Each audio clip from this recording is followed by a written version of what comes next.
Olá, queridos ouvintes. Nós estamos aqui em mais um programa Mensagem de Luz, para estudar o livro Palavras de Vida Eterna, que foi psicografado por Chico Xavier pelo Espírito de Emmanuel. Eu sou Luiz Otávio, colaborador da Fraternidade Espírita Obreiros do Bem, e hoje tenho a honra e o prazer em receber minha querida amiga Fernanda. Tudo bom, Fer? Tudo bem, Luiz? É uma alegria estar aqui novamente. Bom, Fer, chegamos no capítulo 126 deste livro, e eu gostaria que você nos dissesse qual que é o título dele e a qual frase de Paulo ele se refere. Isso. O título é Na Rota do Evangelho e a citação é: recebei-nos em vossos corações. Então é a segunda carta de Paulo aos Coríntios, capítulo 7, versículo 2. Muito bem, então neste texto Emmanuel fala a respeito especificamente do Evangelho, como ele deve ser tratado, não é isso? A princípio ele trata de questões racionais que a gente deve observar para interpretar o Evangelho, é isso? Isso mesmo, ele dá algumas dicas, alguns conselhos de como a gente deve, no campo do pensamento, tratar o Evangelho, né? Então ele diz sobre exatidão histórica, avaliar o contexto em que aquelas citações foram ditas, né? Uma lógica natural, uma linguagem limpa, comentários edificantes, ilustrações elevadas. Então são todas dicas, né, para que a gente não deturpe a mensagem que tem no Evangelho, né, e não modifique o verdadeiro sentido dessas lições do Cristo. Então, na verdade, aqui ele está indicando um roteiro, né? Um método. É um método interpretativo do Evangelho. Exato. Não é? Então nós precisamos verificar a exatidão histórica em que aquelas palavras foram faladas por Cristo, não é? Porque temos que considerar, né, o momento em que foi dito e o momento em que o público, não é? Para quem isso for recebido. Isso, exato, né? A gente precisa sim fazer um depara, né? Transformar aquela linguagem, aquele contexto para os nossos dias, para o público que a gente estiver conversando sobre o tema, mas sem perder a essência da lição, da mensagem do Cristo. Acho que é essa a mensagem que ele passa aqui nesse começo, né? Então, assim, ele até fala, né?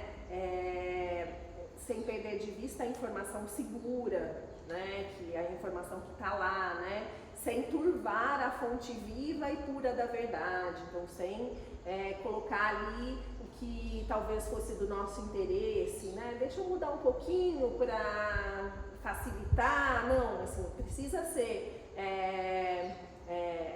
seguir a verdadeira essência, o sentido que ele quer passar, mas sem também ser rígido a ponto de não mudar fazer uma interpretação, né? Transformar a linguagem. Né?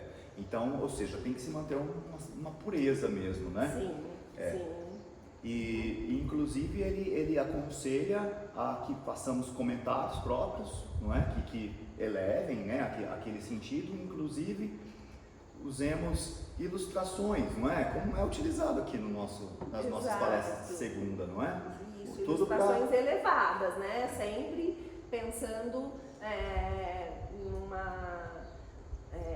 num nível, né, que merece, né? São ilustrações que estejam de acordo com a mensagem do Cristo, né? Nunca ilustrações que deturpem essa mensagem. Sim. Mas Emmanuel adverte, né? Não basta, né? Não é só toda esta racionalidade, como se fosse fácil já, né? Exato. Não é? Porque observar tudo isso em relação não é uma tarefa muito fácil, não é?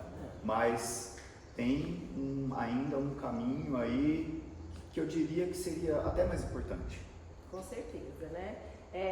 Fazer essa parte do pensamento, né?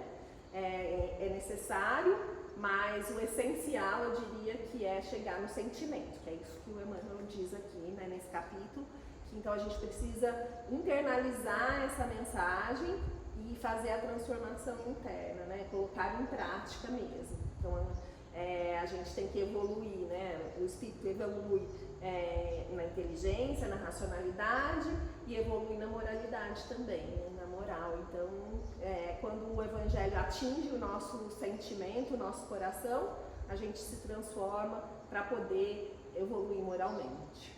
Que esse é o grande objetivo do Cristo, né? Foi o grande objetivo dele, foi que a palavra chegasse aos nossos ouvidos, mas que ficasse interna nos nossos corações, para que modifiquemos moralmente. Ele é só um caminho, né? Eu entendo que a racionalidade, essa interpretação correta, ela é um caminho limpo para que chegue no nosso sentimento e a gente se transforme, né? Então ele é uma passagem, né? Ele é necessário ali para chegar no sentimento, mas se ficar só no pensamento não adianta, né? A gente precisa de fato agir como as lições que o Cristo deixou. Sempre ação. Ação, exato. Então, para concluir, Fernanda, eu gostaria que você fizesse um raciocínio que você indicou aqui nos bastidores e até numa gravação anterior que não deu certo, sobre por que esses comentários estão sendo feitos nesta frase de Paulo. A frase dele é: recebei-nos em vossos corações. Emmanuel trata aqui do Evangelho. Então, a princípio, a frase poderia ser: recebei o Evangelho em vossos corações, que é o objetivo que a gente concluiu aqui. Isso. Mas ele está falando para receber, está se referindo a quem está transmitindo a mensagem. Por quê? Na minha interpretação, né, o meu entendimento é que ele diz recebei-nos no sentido receber as ações, as práticas que a gente está vivendo, ele, né, e a comunidade que seguiu Cristo está vivendo, né, e também se espelhar nessas ações, nessa forma de viver e também se transformar. Então, seguir o exemplo que assim atingiria os corações e também faria a mudança necessária. Então, acho que nós podemos concluir, Fer, para encerrar mesmo, que é uma discussão interessante esta que eu vou colocar aqui, mas vamos ver se você concorda comigo e se o pessoal de casa também. O que de mais importante Jesus fez aqui na Terra? Foram as suas palavras? Foram os seus considerados milagres? Ou foi o modo de vida que ele levou? Com certeza, né? Eu entendo que seja o modo de vida, né? A forma de viver. Porque já foi o Evangelho vivificado. Exato. Uhum. Então, que conseguimos atingir, né, este ápice algum dia de sermos como Jesus e conseguirmos vivenciar o amor. Isso. Na prática, né? Colocar na prática aí o que o Evangelho nos ensinou. Fer, muito obrigado por ter comparecido a mais este programa. Acho que a mensagem de hoje ela é fundamental, essencial, talvez a maior lição que nós devemos ter com o nosso governador do planeta. É isso aí. Eu que agradeço. Até o próximo programa.